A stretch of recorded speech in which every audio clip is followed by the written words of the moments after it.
채널A의 아침을 여는 라디오쇼 정치시그널, 저는 정치부 차장 노은지입니다. 오늘 하루 가장 중요한 정치권 신호 여기서 먼저 잡아드립니다. 오늘의 첫 번째 신호, 최상병 특검법 재표결에서 국민의힘의 추가 이탈표는 없었습니다. 표 단속에서 선방했다는 평가가 나오는데요. 야권에서 윤 대통령 탄핵을 언급하고 또 개별적으로 설득에 나선 게 오히려 여권을 결집시켰다는 분석입니다. 두 번째 신호, 어제 본회의에서는 야당 단독으로 민주유공자법, 세월호 피해지원법 등 5개 법안이 추가로 통과됐습니다. 국회 마지막 날인 오늘 안에 대통령이 거부권을 행사하면 법안이 모두 폐기되는데요. 모든 법안의 거부권을 행사할지 일부만 할지는 당과 조율해서 결정할 전망입니다. 여의도 영업비밀 김병민 전 국민의힘 최고위원과 함께하고요. 시그널픽은 성일종 국민의힘 사무총장, 곽규택 수석대변인을 차례로 만나보겠습니다. 정치시그널 지금 시작합니다.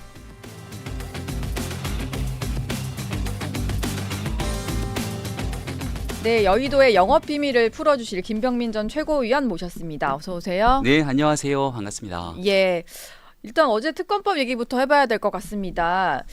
국민의힘 내부에서는 부결될 거다라는 그 자신감은 있었는데 이탈표가 두 자릿수 가까이 될 수도 있다, 이런 불안감도 조금 있었거든요. 근데 결과적으로 찬성표를 던지겠다고 했던 의원 5명 중에도 누가 안 던졌을 수도 있고 아니면 야권이 이탈했을 수도 있고 뭐 이런 상황으로 표 단속이 잘 된 것 같더라고요.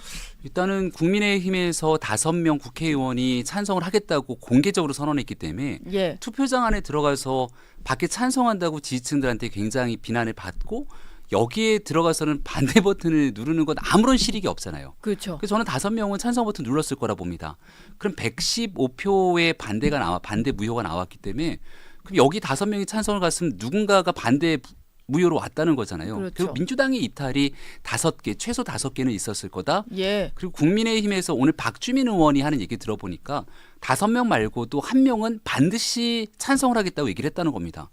그럼 1명이 건너갔으면 1명이 또 이탈이 있었다는 거죠. 그러네요. 나머지도 한 10명, 두 자릿수까지 자신한다고 얘기를 했기 때문에 내심 투표장에 들어가서 다른 선택을 했을 의원들이 있을 거라고 보는데 그럼 그만큼 민주당이 이탈한 건 도대체 민주당은 어떻게 설명할 거냐라는 고민들을 하지 않을 수가 없을 거고요.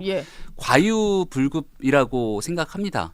이게 국민적 여론에 따라서 정치인들이 부담도 갖고 고민도 해야 되는데 탄핵 마일리지가 쌓여간다. 당장 대통령 끌어낼 것처럼 얘기를 하다 보니 공수처 수사가 지금 진행되고 있는 과정에서 꼭 이렇게까지 일반 강행 처리에 강압적인 표결을 해야 되는가에 대한 고민들이 있었겠죠.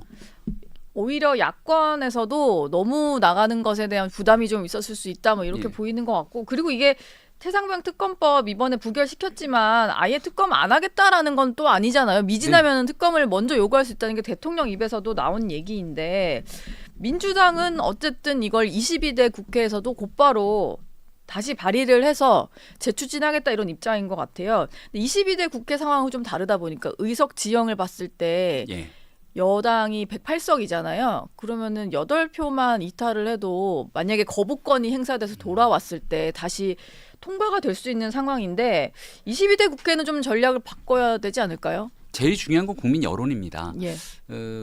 돌아가는 분위기가 이건 도저히 특검을 받지 않고선 불가능하다는 여론이 들불처럼 번지게 되면 정치인들은 본능적으로 국민들, 유권자들의 마음을 살필 수밖에 없잖아요. 무조건적으로 나오는 의혹들을 막아 세우는 것처럼 보이는 이미지를 가져서는 절대 안 될 거고요.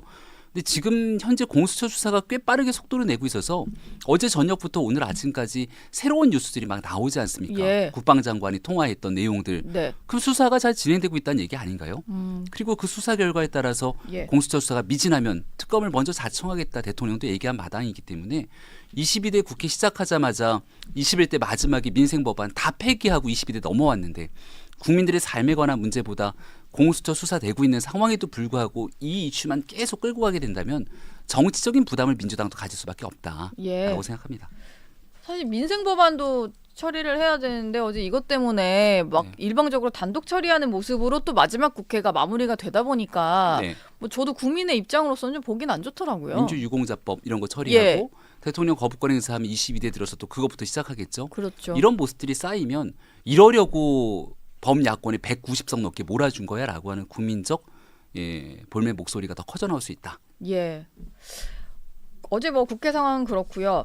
국민의힘 내부에서는 한동훈 전 비대위원장이 최근에 그 총선 출마자들을 만나서 했다는 얘기가 또 화제가 됐었는데 지구당을 부활해야 된다. 이 필요성을 좀 강조했다고 합니다. 이게 지구당이 좀 생소하신 분도 있을 것 같은데 20년 전에 이미 없어진 그런 건데 맞습니다. 이게 뭐 원내 의원들 중심으로 당협위원장들만 뭐 이제 현수막 걸 수 있고 뭐 당원들 모을 수 있고 하니까 뭐 그거를 별도로 원내 조직들도 할 수 있게 하는 뭐 그런 제도인 거죠, 지구당이. 그러니까 국민의힘은 당원협의라 그러고 민주당은 지역위원회라고 얘기를 하는데 그 국회의원이 있으면 국회의원은 그 지역의 대표에서 활동을 할 수 있지 않습니까? 국회의원 사무실도 내고. 그렇죠. 근데 저희 같은 원외 당협위원장들은 기층 조직으로서 시키는 건 되게 많아요. 현수막도 걸어라, 당원 관리도 해라.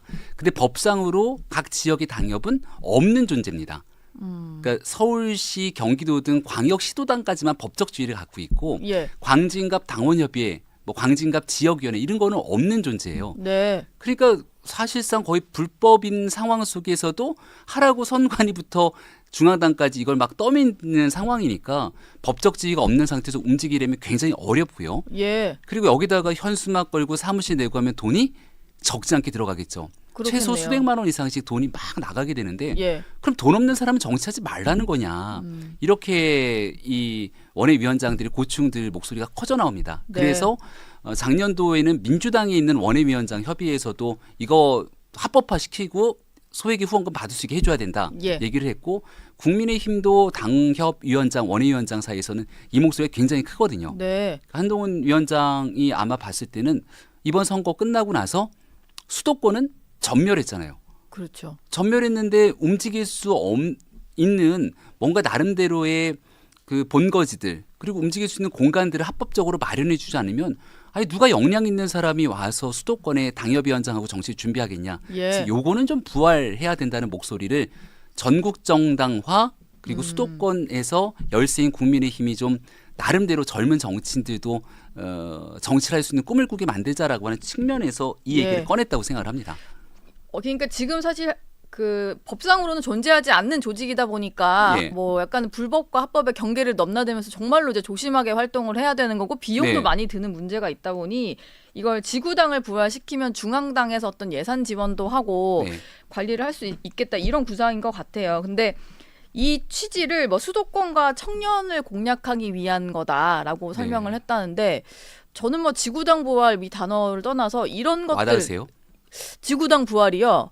저는 그냥 이게 본인의 어떤 우군을 많이 만들기 위한 것인가? 원외 당협위원장들은 상당히 반길 만한 이슈 솔직히 아닌가 싶어서. 말씀드리면 원외 당협위원장들은 열렬히 환호할 겁니다. 국민의힘 그리고 민주당 할 것 없이. 그런데 이건 정치 공급자 입장이잖아요. 정치하는 사람들 공급자 입장. 국민들께서 보시기에는 당협이라는 것도 굉장히 생소할 거고 지구당 부활 왜? 그러니까 정치 소비자 입장에서 봤을 때는 정치 혁신, 정치 개혁이 굉장히 중요한 이슈일 겁니다. 총선 전을 한번 생각해 보세요. 총선 전에 제일 먼저 우리가 얘기했던 게 뭐죠? 공천 받을 때 공천 서약서 옆에다가 정치 혁신 개혁 이렇게 쫙 써놓습니다. 세비 반납도 시작된 많은 일들 있죠. 아마 이게 정치 소비자가 바라는 일일 거라고 봐요. 그럼 왜 지구당은 없어졌냐? 이게 바로 오세훈법에 따라서 없어지게 된 건데 맞아요. 과거에 있었던 오세훈법. 차떼기 사건이 있었고 차떼기 사건에 불법 정치후원금이 막 대한민국 정치를 혼탁하게 하니까 이런 거 끌어내야 된다는 목소리가 굉장히 컸습니다. 그게 당시 2004년 3월 9일이었던 거를 기억하는데 오세훈 초선 국회의원이 불출마를 선언을 해요. 불출마를 선언하면서 배수진을 치고 그때도 엄청난 반대가 많았지 않겠습니까? 근데 결국 오세훈법이라고 하는 정치관계법 3법을 개정시키면서 기업들로부터 돈 뜯어내는 거 그리고 지구당이 돈 먹는 하마라고 하는 불법의 온상처럼 돼 있는데 이걸 완전히 대거에 끊어냅니다. 그리고 나서 깨끗한 투명 정치의 상징 같은 존재가 돼서 나중에 정수기 광고까지 찍게 되죠. 그때 기억나나요? 정수기 광고를 찍으셨어요? 청원 아이스. 이거 뭐 맞을걸요? 브랜드를 말해도 되나? 아니, 아무튼 땡땡 나이스 찍으셨군요. 청원 아이스인지 모르겠다. 아무튼 정수기 광고까지 찍어서 투명 정치 상징이 됐는데 그로부터 20년의 세월이 흘렀습니다. 그럼 중간에 누군가는 추가적인 정치 개혁도 하고 계속 변화를 해나가야 되는데 그 변화가 없어요. 저는 한동훈 위원장이 얘기한 지구당 부활은 원외위원장 입장에서 반드시 꼭 해야 된다고 생각합니다. 너무 어려운 일이기 때문에. 근데 국민들께서 보시기에는 이게 다야? 라고 생각할 수 있잖아요. 예. 생각하는 기대감에 맞는 정치 혁신, 정치 개혁을 총선 전에 우리가 얘기했다면 여기에 발맞춰서 지구당 부활은 정치 공급자 차원에 필요하니까 넣고 정치 소비자들이 봤을 때 정말 꼭 필요한 2004년도에 오세훈법이 세상을 바꿨던 것처럼 네. 2024년에는 새로운 혁신적인 정치 개혁들이 같이 맞물려 가야 되는데 이재명 대표도 하자 그러고 한동훈 위원장도 하자고 하면서 지구당 부활이라는 것들이 막 들끓고 있지만 국민적 눈높이를 맞추기 위한 플러스 알파가 필요하다. 이게 지구당 부활 이거에 그칠 게 아니라 예. 물론 그 얘기도 나오는 것 같아요. 뭐 한동훈 전 위원장 주변에서도 이런 조언을 하고 본인도 생각을 하는 것 같은데 본인이 이제 차떼기 수사를 직접 당시에 수사했던 검사다 보니까 네. 이게 돈이 어떤 지구당에서 이제 모이고 했었을 때 폐해를 좀 잘 아는 것 같고 투명성, 이제 회계 투명성 네. 이런 것들은 좀 고민을 한다고 하는데 그것 정도를 넣어가지고 부활시킨다라고 하면은 국민들도 좀 납득을 할 수 있을까요? 누구한테 걷고 누구한테 쓰겠다는 건데 네. 쓰겠다는 거의 투명성은 당연한 거고요. 예. 그럼 누구한테 거둘 것이냐? 이제 소액 후원금입니다만 예. 이런 것들에 대한 고민도 필요할 것이고 지구당 부활은 이게 제가 아까 말씀드렸던 것처럼 과거에 안 좋은 기억들이 남아 있지만 이걸 한다 그래서 적극적인 저항이 부딪힐 건 아니라고 봐요. 예. 근데 느낌상으로 약간 과거로 퇴행한다는 느낌 있지 않습니까? 하지만 필요한 거니까 가져가되 플러스 알파로 정말 정치 소비자인 국민들이 원하는 정치 혁신을 어떻게 녹여낼 것인가에 대한 고민은 지금 여야 정치권에 없습니다. 예. 그래서 이런 일들을 2004년에 오세훈법이 세상을 바꿨던 것처럼 네. 2024년에 지구당 부활로 세상을 바꾼다고 사람들은 생각하지는 않잖아요. 예. 저희 같은 사람 정말 필요하니까 꼭 해주고 네. 거기에 국민들께서 야 정말 잘한다라고 싶은 내용들을 치고 나가야 된다. 이 얘기를 드리는 이유는요. 예. 요즘 시종일관 국민의힘이 이슈 어젠다에서 민주당한테 줄줄이 끌려갑니다. 다 밀리고 있죠. 연금개혁, 뭐 종부세 이런 거 다. 다 민주당이 그냥 가져가는 이슈 족적마다 네. 국민의힘은 끌려가기 바쁘거든요. 정치 개혁 이슈를 바탕으로 국민의힘이 정치 소비자인 국민 눈높이에 맞춰서 이슈를 끌고 가는 모습들을 보여줘야 된다. 네. 그래서 지구당 부활도 이재명 대표도 얘기했고 한동훈 위원장도 얘기했기 때문에 네. 이건 누가 끌고 가는 이슈는 아닌 것 같거든요. 자연스럽게 흘러가는 이슈입니다.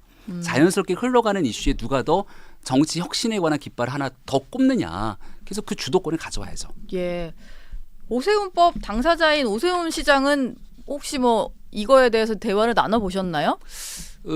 아마 그런 고민이 있을 건데요. 예. 2004년도에 오세훈법이 얼마나 어렵고 힘들게 탄생됐는지 잘 알고 있습니다. 예. 그리고 오세훈 시장도 아마 이 오세훈법이 2004년도의 법이기 때문에 이게 만고불멸의 진리라고 생각하지는 않을 거예요. 예. 그럼 누군가가 나와서 오세훈 시장은 2000년에서 2004년까지 초선 의원을 하고 불출마를 선언하면서 정치개혁의 깃발, 정치개혁의 이른바 불쏘시가 된 거 아닙니까? 예. 그럼 그 다음에 정치개혁의 바토를 누가 이어줘 와야 되는데 20년 동안 사실상 손 놓고 있었던 것 아니냐.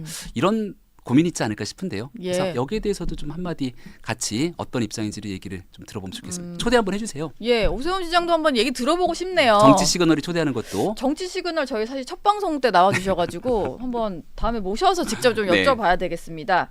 한동훈 전 위원장이 어쨌든 지구당 부활을 꺼낸 것은 이게 당내 어떤 정당이 굴러가는 과정에 대해서 처음으로 입장을 낸 거거든요. 그게 의미가 있죠. 예. 그래서 당연히 이건 전당대회를 준비하는 거다. 그리고 네. 원외 당협위원장들이 좀 좋아할 만한 얘기를 하는 것들이 이게 자신의 어떤 우군들을 좀 모으기 위한 거다. 이런 해석이 나오더라고요. 한동훈 위원장이 정치를 안 하겠다고 한 적은 한 번도 없지 않습니까? 예. 총선이 끝나고 나서도 나는 계속 그 길을 걸어가겠다고 했기 때문에 지금 무대에 올라와 있지 않을 뿐 우리 정당 정치에 대한 고민들 또 국민의힘을 이끌었던 당대표로서 우리 당에 대한 고민이 많을 겁니다. 예. 그 고민의 핵심은 수도권에 참패한 사실상 수도권을 포기한 정당처럼 가버린 지금을 어떻게 극복할 것인가. 그 핵심으로 일단 지구당 부활이라고 하는 거를 키를 잡았기 때문에 네. 지금 이렇게 하고 있는 고민을 현실화시키려면 그 밖에 장외에 있으면 현실화시키기 어렵잖아요. 그렇죠. 그래서 점점 아마 조금 제도권 내에서 역할을 하고자 하는 고민들이 더 예. 쌓이지 않는가 싶은데요. 네. 전당대회는 나올 것 같아요. 어제 이 지구당 네. 부활로 거의 기정사실화가 된 게 아니냐라는 전당대회 생각이, 메시지다. 예, 전당대회는 준비를 하고 있는 것 같다. 뭐 이런 생각이 좀 들어서 아마 이게 제가 이런 생각을 왜 했냐면 2022년에 이재명 대표가 네. 그 당대표 선거 나왔을 때 이 지구당 부활을 공약을 했거든요. 이게 네. 당대표 선거에 나오는 당권 주자들이 하는 공약 같은 단골민이다. 거라서 그렇다면 한동훈 전 위원장도 이거를 그냥 정치를 하기 위해서 내가 어떤 수도권 정당화를 고민하는 게 아니고 당권에 관심이 있으니까 그런 게 아닌가 이런 생각이 들더라고요. 당권 주자로서는 당연히 꺼내야 되는 이슈라고 보고요. 예. 근데 여기에 한 가지 이거를 또 싫어하는 정치인들이 있습니다. 누구죠? 현역 국회의원들. 현역 국회의원들이요. 예. 현역 국회의원들은 지금은 내 지역 내에서는 온전히 나만 활동을 할 수 있는데 예. 여기에 경쟁 정당의 원외위원, 그러니까 여야 할 것 없이 현역 국회의원들 입장에서는 경쟁 정당의 당협을 합법화 시켜주고 여기서 합법적인 후원금도 모금하고 합법적인 간판을 붙인 사무실도 두게 되고 하면 예. 별로 안 좋아하잖아요. 그래서 법이 통과가 잘 안 되거든요. 전당대회의 원외위원장들의 결집용으로는 굉장히 좋은 메시지이지만 네. 현역 국회의원들은 썩 좋아하지 않는 메시지이기도 하다. 예. 어쨌든 이재명 대표도 하자고 하고 네. 한동훈 전 위원장도 화두를 던진 거니까 아마 전당대회에서도 이게 조금 이슈가 될 것 같아서 여야 모두가 좀 하자고 하면은 논의에는 급물살을 탈 것 같은데. 22대 국회 시작되고 나면 예. 그래서 저는 22대 국회가 벌써부터 최악의 국회가 되는 것 아니냐 걱정 많잖아요. 네. 국민들께서 제일 원하는 정치 소비자 입장에서 어떻게 대한민국 낡은 정치를 싹 다 뜯어고칠 거냐가 첫 번째 혁신 경쟁이 돼야 된다고 생각하고 예. 지구당 부활은 혁신 경쟁 중에 저 마지막에서 그냥 당연히 해야 되는 상수로 그냥 넣으면 됩니다.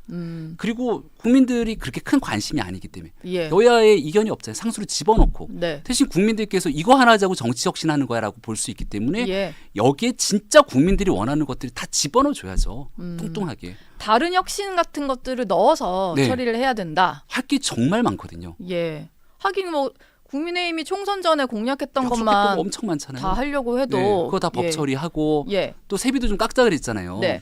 근데 이런 모든 일들이 참 재밌는 게 총선 전에 정치 혁신하겠다고 다 공약합니다. 총선 끝나고 나면 쑥 들어가요. 아무도 얘기하지 않습니다.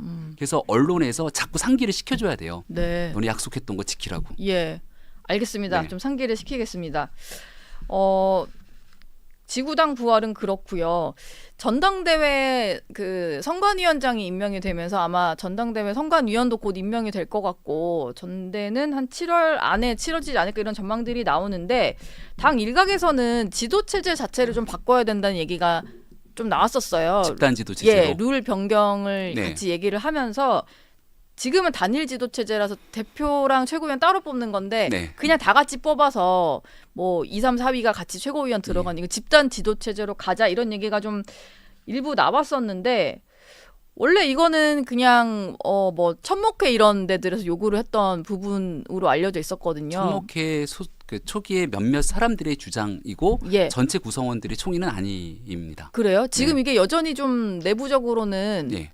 뭐 집단으로 가야 된다 이런 목소리가 좀 강한 상황인가요? 아닌가요? 그렇게 초기에 주장해서 공개적으로 얘기했던 사람들이 있고요. 예. 저는 대놓고 집단지도체제 결사 반대입니다. 결사반대요. 저 지도부를 당에서 비대위 2번, 최고위까지 3번을 해봤는데요. 예. 당이 좀 효율적으로 움직여야 되는데 민주당도 이재명 대표 중심의 지도체제지 않습니까?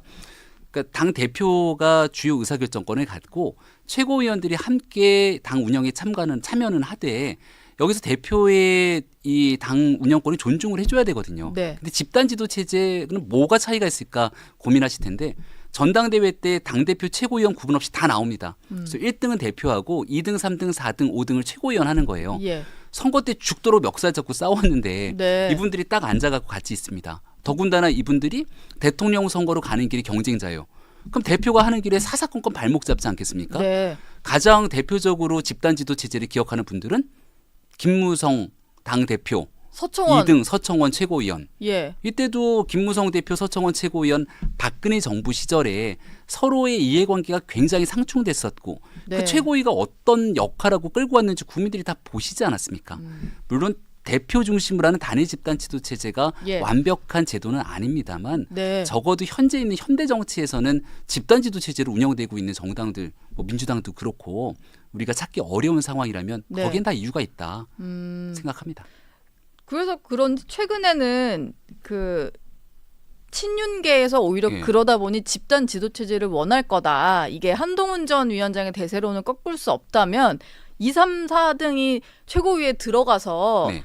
그냥 거기서 뭔가 대표가 하려는 거에 조금 제동을 걸 수 있다 뭐 이런 얘기들이 나오는데요. 이거 한번 생각해 보세요. 최근에 있었던 당 대표 최고위원들 중에 갈등이 꽤 깊었던 게 이준석 대표와 그 당시 있었던 최고위원들 갈등이 좀 심했습니다. 네. 조수진 수석 최고위원, 배현진 최고위원, 나중에는 악수파동 같은 것도 있었고요. 네. 그때는 당 대표의 권위가 가장 큰 단일 지도 체제였는데도 이 정도의 상황인데요. 예. 이게 집단 지도 체제였다고 한번 생각해 보세요. 한 걸음 더 앞으로 나갈 수 있겠습니까? 만약에 한동훈 위원장이 당 대표로 나와서 전당대회나 당 대표로 가는데 네. 여기 집단 지도 체제가 형성돼서 죽어도 한동훈은 안 돼 이런 사람들이 이제 2등, 3등 최고위원으로 앉아 있다고 생각해 보십시오.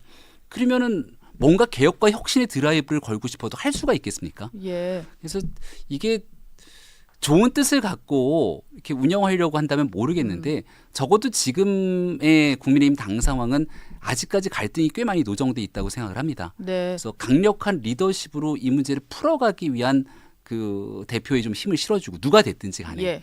그리고 거기에 최고위원들이 같이 보조도 맞추고 잘못하는 목소리가 있으면 김기현 대표 체제에서 제가 최고위원 하면서 절대 안 된다는 목소리 정말 많이 냈거든요. 지금 체제에서도 최고위원 한두 명이 네. 당대표가 하고 있는 일들에 대한 강력한 브레이크 얼마든지 여론전을 통해 걸 수 있습니다. 예. 근데 집단 지도 체제가 되면 그냥 운영 자체가 형해화될 수 있는 가능성이 너무 크다.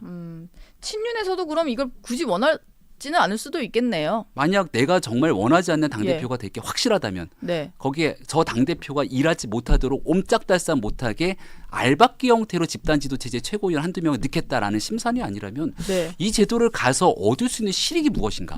오히려 당 차원에서는 네. 예, 알겠습니다. 오늘 김병민 전 최고위원과는 여기까지 얘기 나누겠습니다. 고맙습니다. 고맙습니다.